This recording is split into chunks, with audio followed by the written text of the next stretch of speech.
ካብ ኤርትራ ክሳብ ንኤውሮጳ ንምብጻሕ ዝግበር ሓደገኛ ጉዕዞ ተጓዒዛቶ እታ መገዲ ዘጓነፍ መሪር ስቃይ እውን ተሰኪማቶ ጸይራቶ ግን ስቅ ክትብል ኣይመረጠትን ብመጽሓፍ ጽሒፋቶ ሳሮን ጌታቸው ኪድናፕ ኢን ሊብያ ኣብ ሊብያ ተጨዌ ሰሜታ መጽሓፍ ብዛዕባቶም ኣብ ሊብያ ንምጣሩ ዝኸብር ተመክሮ ዝሕልፉ ኣፍሪቃውያን ስደተኛታት እትተርኽ መጽሓፍ እያ። እዛ መጽሓፍ እዚኣ እቶም ዝሓሸ ህይወት ንምንዳይ ኣብ ዘካይዶ ጉዕዞ ጉዳይ ኣሰጋገርቲ ሰባትን መዳጎን ማእከላይ ዝኾኑ ሰባት ኣብ ርእስቲ ዝወርዶም በሰላ ንንያቶምን ጽንዓቶምን ተስፋን መጻኢኦምን እትገልጽ እያ። ህይወታ ኣብ ውሕስ ቦታ ንምቕማጥ ንሓንቲ ደቂቕ እኳ ሓሲባቶ ብዘይትፈልጥ መገዲ ክትጓዓዝ ተቐሲባ እታ ኣዴኻ ከም ዝለኣኻካ ዘይኮነስ ዕዳጋ ከም ጸንሓካ እዩ እትብል ፍልጥ ምስላ መሊኣ ከይሰምዐታ እያ ኣብ እግሞ ዕድሚኣ ብምሉእ ዓቐን ክትፈልጣ ተገድዳ። ምስድራ ቤተይ ዘይሰማዕ ነገር ስለ ዝነበረና ካብኦም ንኽርሕቕ ገና ጓል 15 ዓመት ከለኹ እየ ንሊብያ ክኸይድ ወሲነ ትብል ሳሮን ገና ካብ ኩትትናኣ ናብ ጉርዝውናኣ ከይተሰጋገረትን ከይተዳለወትን ነቲ መዘዙ ዘይሓሰበቶ ምርጫ ሙሳዳ ትዛረብ እንተኾነ እቲ ምርጫ እውን ካልእ ዝበኣሰ ዕጫ ቀሪቡላ መጽንሑ ኣይፈለጠትን። ገና ኣብ ሸዊት ዕድሚኣ ኣብታ ብብዙሓት ገሃነመ እሳት ዝገልጽዋ ሊብያ ዓቕሚ ህዋን ዝበጽሐት እኳ ንዘይትጸሮ ሽግራት ተቓልዐት። ሳሮን ጌታቸው ቆልዓን ከላ ካብ ኤርትራ ወፂኣ ኣብ ኬንያ ትመሃር ብምንባራ ፓስፖርትን ቪዛን ነበራ። ዘይከምቶም ዝበዝሑ ኤርትራውያን ከዓ ብስግረዶብ ዘይኮነስ ብሕጋዊ መገዲ እያ ኣብ ለካቲት 2015 ካብ ኣስመራ ናብ ካርቱም ዝበረረት። ስድራ ቤታ ብዙሕ ግዜ ተመለሲ ኢሎም ተጣርዑ። ሽዑ ምጥፋእ ጥራይ እየ ዝደሊ ነይረ ትዝክር። ኣብቲ ግዜቲ ምስ ስድራ ቤታ ዘይሰማዕ ኩነታት ከም ዝነበራ እውን ትገልጽ። ኣብ ሱዳን ብዛዕባ ስደትን ስደተኛትን ክትሰምዕ ጀመረት። ምስቲ ክትምለስ ድላይ ዘይነበራ ድማ መገዲ ሊብያ ዝያዳ ዘረሓቓ እንኮ ኣማራፂ ኮይኑ ተረኣያ። እቶም ኣብ ሱዳን ዝነበሩ ኤርትራውያን ነቲ ጉዕዞ ቀሊል ምዃኑ ነገርዋ። ብሳህራ 4 መዓልትን ተጓዒዝካ ከባቢ 5 ሰዓታት ድማ ማእከላይ ባሕሪ ሰንጢካ ብመገዲ ቀይሕ መስቀል ናብ ኤውሮጳ ተኣቱ። እዚ ዘድለ ዋጋ ድማ $3500 $1500 ናይ ሳራ 2000 ድማ ናይ ባሕሪ ምዃኑ ሓበርዋ።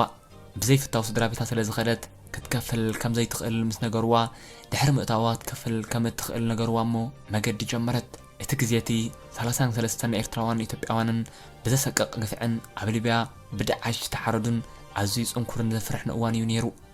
በታ ዝተላእኹላ ሚኒባስ ኣብ ሓደ ገዛ ምስ በጽሐት ጃኬት ቆቢዕን ጓንትን ሃብዋ። ድሕሪ 1 ሰዓት ድማ ናብ እንድሩማን ሱዳን ኣብጽሕዋ። ኣብ እንድሩማን ብዙሓት ሰምሰርቲ እዮም ዘለዉ። ሓንሳብ ኣብኡ እንተኣቲኻ ድማ ንድሕሪት ምምላስ የብሎን ትብል።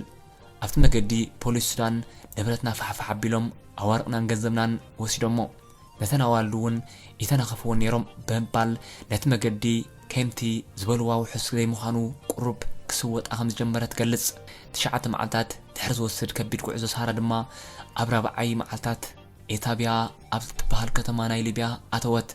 ኣብ ኢታብያ ብመገዲ መዝረዓ ዓብዱሰላም ኢሎም ብዝፅውዕዎ እየ ኣትየ። እዚ ሰምሳሪ ክሳብ ሕጂ ዘስግር ዘሎ እዩ። ኣብኡ ምሳኣተና ሓውሉ እናበሉ ብምቕጥቃጥ ጀሚሮም ሓወይ ድማ ቀልጢፉ ኸፊልለይ ገዛና ድማ ካብ ኤርትራ ደው ኢሎም ወዲ ሓወበይ ኣብ ሊብያ ከም ዝተሓረደን ክርስቲያን ምዃነይ ክፈልጥ ከም ዘይብድለይ ብምንጋር ሳሮን ኣብ ሕማቕ ቦታ ኣቲኸ ኣለኺ ተጠንቀቒ ኢሎምኒ ትብል። እታ ንእስቲ ሳሮን ሽዑ ቀልጢፋ ዝሓልፍ ደኣ መሰላ እምበር ንሳ እውን ክጭወ ይኽእል እየ ኢላ ስለዚ ሓሰበት ክሳብ ክንድኡ ኣኸቢዳ ኣይረኣያቶን። ኤርትራውያን ኢትዮጵያውያን ብሓደ ከም ዝሕዝዎም እትገልጽ ሳሮን ፈለማ ምስ ረኣያቶም ከም ሰንበረት ትዝክር። ኩሎም ኣዕጹምቶም ጥራይ እዮም ተሪፎም። ቆርበት ዝተለጠፉ እዮም ዝመስሉ። መግቢ ሓንሳብ ኣብ መዓልቲ ኮይኑ ጨው እኳ ዘይብሉ ዝተጠጠቐ ማኮረኒ እዩ። እናመናጠልካ እንተዘይበሊዕኻ ድማ ጾምካ ትውዕል።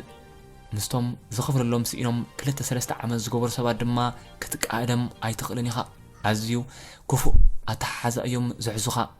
ካብ ምሕሪ ሰሓት ቁማልን ሓኻኪንን ኣሎ ብምባል ንድሕሪ ተመሊሳ ብምዝኽኻር ተዘንቱ። ኩሎም ኣዝዮም ጨካናት እዮም። ኣብ ኩሉ እቲ ጉዕዞ ኣዋልድ ዕሙፅ ነይሮም።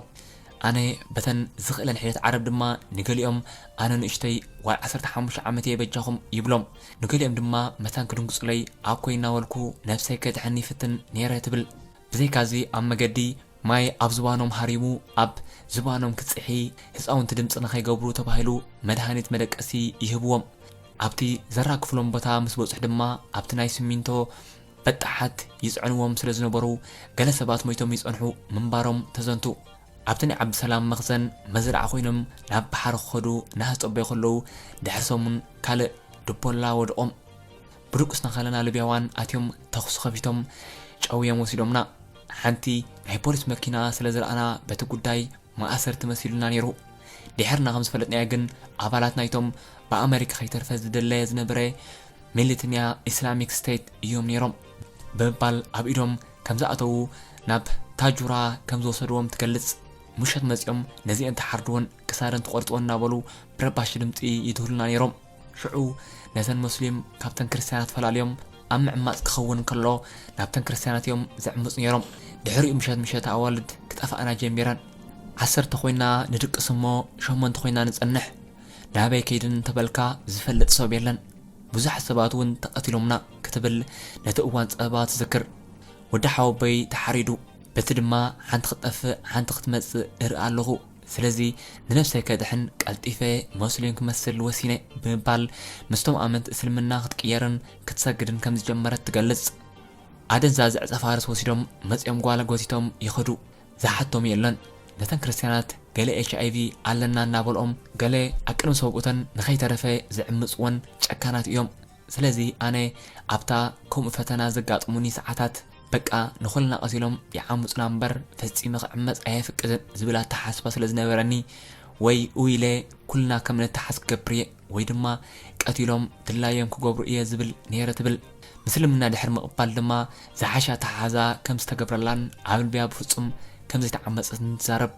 ኣብቲ እዋንቲ እተን ዘይፈልጣኒ ናይ ብሓቂ እስልምና ዝቐየርኩ ዝመሰለን ገለ ኣመንቲ ኦርቶዶክስ ይጸላእኒ ነይረን ብምባል ብገለ ሸነኽ ተነጽሎ ከም ዝሰዓበላን ትገልጽ። ሳሮን ብክርስቲያናዊ ስርዓትን ክብርታትን ተመልሚላ እኳ እንተዓበየት ሊብያዋን ወዲ 4 ዓመት ቆልዓ ሓፍ ኣቢሎም ናብ መንደቕ ከላግዑ መሳኪን ብጽምኢ ክሞቱ ክቕተሉን ኩሉ ግፍዕታት ክወርዶምን ሰባት ክሕረዱ ህፃውንቲ ክዕመፃን ከለዋ ኣምላኽ ኣቦይ ኣሎ ድዩ ክሳብ ምባል ከም ዝበፅሕ ትገልጽ። ምስልምና ድሕሪ ምቕባል ብተዛማዲ ስለ ዝኣመንዋ ቆልዑ ናብ ሕክምና ክወስድን ኣብ ዝረኣኽዋ ዝነበሩ እዋን ጸለምቲ ሰባት ክሸጡን ርኢ ነይረ ክትብል ትጸዊ። በዚ ምረት ከባቢ 3 ወርሕን 2 ሰሙንን ድሕሪ ምግባራ ዓቕላ ፀበባ ሳሮን ምስ ብውፅእታ ክትሃድም እኳ እንተፈተነት ክሰምረላ ግን ኣይከኣለን። 30 ሰባት ክንሃድም ፈቲና 4 ተዓዊተን 26 ግን ተተሓይዝና ንግሆ ምሸትን መቕፃዕቲ ወሪርና። ንዓብድሰላም ድማ ወይ $26,000 ስደድ ወይ ድማ 26 ሬሳታት ክሰደልካ እየ ምስ በልዎ ነቲ ገንዘባት ሒዙ ዝሰደዶ ኣውቲስታ ቀቲሎም ቀጥቂጦሞ ንዓና ድማ ነቲ ሬሳ ኣልዒሎም ኢኖምና ትብል። ሳሮን ነቲ ሬሳ ወሲዶም ኣበይ ከም ዝጉሕፎ ወይ ከም ዘይንፈልጥ ምስቶም ሰባት ብዙሕ ስለ ዘይንፈልጥ ከም ዝተቆትሉ ፈሊጥካ ከለኻ ክትነግሮም እውን ኣፀጋሚ ምዃኑ እያ ትዛረብ። ተሓዝን ግን በቃ ስምዒትካ ትቀብሮ ክትብል ነቲ ክሳብ ሕጂ ኣብ ስእሊ ኣእምሮ ዘይሃስስ ግፍዕታትን ሕንቕንቕ እናበለት ተዘክርኣ ተካፍል። እቶም ተጨወይቲ ወፃኢታት ምስ በዝሖም ተመሊሶም ከም ዝሸጥወንን ሓዋ ዳግማይ $2,000 ከም ዝኸፈለላ ትዛረብ። ሳሮን 1,500 ናይ ሰሃራ 2,000 ናይ ባሕሪ ዳግማይ 3 ጨወት 2,000 ብጠቕላላ $5,500 ተኸፊሉላ። ኣከቢድ ኩነት ኣብ ዝነበረትሉ ድማ ነታ ናብ ባሕሪ ዝወሰድዋ መዓልቲ በፅሐት። ብምሸት ድማ ናብ መርከብ ኣብ ሞተር ከይተረፈ ብምፅዓን ኣበጊሶሞም መገዲ ምስ ጀመሩ ሓለዋ ባሕሪ ሊብያ ናብ ጌጋ ኣንፈት ይኸዱ ምህላዎም ሓቢሮሞም። ሽዑ እውን ነቲ ጉዕዞ ባሕሪ 40 ሰዓት ዝወስድ ዝበልዋ ሓሶት ምንባሩ በርሃላ። ኣብታ ናይ ዓቕሊ ጽበት ህሞት ናብ ቀይ መስቀልን ናብ ሜሮን እስጢፋኖስ ተሓላቒ ሰብኣዊ መሰላት ደው ኢላ ሃንደበት ከዓ ናይ ጀርመን ናይ ውግእ ሳብማሪን ቀሲላ ናባና ቀረበት። መጀመርታ ቪድዮታት ቀዲሕናዮም ጸኒሖም ድማ ኣድሕኑና። ነቶም ኣዝዮም ዝተኽኣሉ ብሄሊኮፕተርን ፈጣንን ጀላቡን ገይሮም ናብ ላምፑዱዛ ወሰድዎም። እቶም ድሓን ዝነበርና ከዓ ንሲሲላ ኣቲና። በዚ ድማ ጉዕዞ ቀሊል እኳ እንተዘይነበረ ፈጣሪ ትረፊ ኢልዋ ድሕሪ 10 ሰዓታት ክድሕኑ ክኢሎም። ዝሓለፈ በደላትን ወፅዓን ድማ ብዙሕ ኣሰንባዲ ስነ ኣእምራዊ ፀቕጥን ነውፅን ከም ዘተረፈላ ርዱእ እዩ። እዛ ኣብ ጭልቅዕ ዕድሚኣ ብዙሕ ዝረኣየትን ሳሮን መጠረሽትኡ ካብ ጣልያን ናብ ስዊዘርላንድ ጸኒሓውን ኣብ ሽወዳን ዕቑባ ምሕታት ናብራ ኤውሮጳ ኣሃዱ ኢላ ፈለመቶ። ሕብረተሰብና ኣብ ስነ ኣእምራዊ ፀቕጥን ፍወሳን ዘለዎ ኣፍልጦ ድርት ስለ ዝኾነ ሳሮን ዝርዳኣላ ኣይረኸበትን። ስለዝኾነ ዝኽርን በሰላን ሊብያ ፈኸም እናበለ ኣብ ጭንቀትን ክሸማ ድቃስ ክኸልአን ንስጀመረ መደቀሱ መድሃኒት ናወሰደት ክትድቅስ ትፍትን ምንባራ ተዘንቱ ሳሮን ዋላ እውን ሕክምናዊ ሓገዝ ክትሓትትን ኣብ ዝፈተነትሉ ሪጋ ተጸበይ ኢሎም ብምባል ቅልጡፍ ሓገዝ ከይረኸበት ከባቢ 2 ዓመት ከም ዝወሰደት ትዛረብ ኣብቲ መጀመርያ ንዓይ እውን ይርዳእና ኣይነበረን ኩሉ እቲ ጸገማት ኣብ ጠባየ ይገሃድ ነይሩ ብዙኾነን ዘይኮነን እየ ምስ ኣዝየ ዝፈትዎም ዝቐርቦም ሰባት ዝበኣስ ነይረ ብምባል ካብ ጭንቀትን ተዘክሮ ሊብያን ንምርሓቕ ኣብ መስተንካልን ክትሕባእ ከም ዝጀመረት ትገልጽ ነቲ ባዶነታ ዝመልእ ስለ ዘይነበረ ክሳብ ነፍሲ ቅትለት እውን ፈቲና ምንባራ ትገልጽ ኣብ መጠሮሽቲ ግን ዝተፋላለየ ሓልዮትን ሕክምናዊ ክንክንን ስለ ዝረኸበት ሱሳይድ እናበሉ በብሓደ ዳህሳስ ብምግባር ሓገዝዋ በሰላ ሊብያ ዋላ እኳ ክትርስዖ ፈቲንካ ዘይርስዕ እዩ ሕብረተሰብና ድማ ብዙሕ ስምካን ዘይስምካን ክህቡኻ ኦይልካ ተዓሚፅካ ተዓሚፁ ክብሉኻ ይኽእሉ እዮም ሰብ ግን ምባሉ ስለ ይተርፎ ክትሓብእ ብዝፈተንካ መሊሱ እናባእሰ ናብ ካልእ ስነ ኣእምራዊ ጸገማት ስለ ዘእትወካ ኣብ ፍወሳ ከተድህብ ኣለካ ክትብል ትመክር ነቶም ነቐርቦም እቲ ዝሓለፍናዮ ምስ እንነግሮም ብዙሓት ክሕጉዝና ዝኽእሉን ዝደልዩን ሰባት ስለ ዘለዉ ምሕዋይና ይቐልጥፍ እዩ እንድሕር ተዓሚፅኩምን ተዓሚፅክን ድማ ተዛረቡ ስቕታ መሊሱ እዩ ዝጎድእ ብምባል ሓገዝ ክትሓቱ ተተባብዕ ሳሮን ኣብ ሊብያ ካብ እትወፅእ ድሮ 10 ዓመታት ኣቑፂራ ትርከብ ብሰንኪ ሕሉፍ በሰላ ሊብያ ድማ ንመሰላት ከምኣ ስደተኛ ትቃለስ ድምፂ ኣብ ምዃንን ምንቕቕ ሓንቲ ዓይን ኣላ ብዘይካዚ ዘይሓለፍነታዋን ኣሰጋግርቲ ደቂ ሰባት ኣብ ሕጊ ንምቕራብ ትሰርሕ ኣነ ብዛዕባ ሊብያ ዝኾነ ይኹን ፍልጠት ስለ ዘይነበረኒ መግቢ ይኹን ስንቂ ከይሓዝኩ መሐንበስ ጥራእየ ሒዘ ተበጊሰ ብምባል እውን ከምኣ ስኣና ፍልጦ ከይተሃሉ ብምባል